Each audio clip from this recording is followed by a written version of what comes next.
নমস্কাৰ এটা টেলিভিছনৰ টক শ্ব'ৰ পৰা এইমাত্ৰ ওলালোঁ টক শ্ব'টোত থাকোঁতে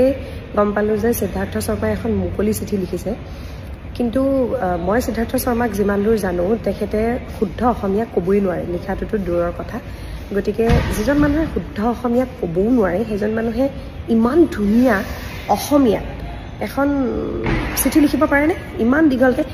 বিশ্বাস কৰা ইয়াৰ আধা শব্দ চাগে সি বুজিও পোৱা নাই তাতে যি লিখা আছে গতিকে মইতো অন্তত এইটো বিশ্বাস নকৰোঁ সিদ্ধাৰ্থ শৰ্মাক বৰ ওচৰৰ পৰা নাজানো বিভিন্ন অনুষ্ঠানত মাজে মাজে লগ পাইছিলোঁ কিন্তু এই চিঠিখন যে সিদ্ধাৰ্থ শৰ্মাই লিখা নাই আৰু ইয়াত যে কোনোবা এজন অসমীয়া মানুহে সিদ্ধাৰ্থক সহায় কৰিছে সেইটো মই 150% গ্যাৰাণ্টি দি ক'ব পাৰিম নাজানো কি হৈ আছে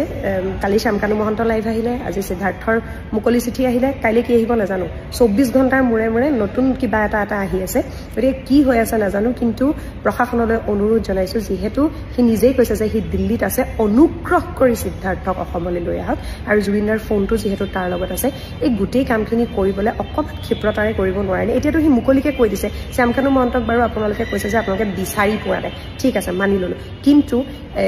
ইটো কৈছে যে ই দিল্লীত আছে তেনেহ'লে ইয়াক কিয় উঠাই আনিব পৰা নাই অনুৰোধ জনাইছোঁ ইয়াক উঠাই আনক please we need justice for Zubeen da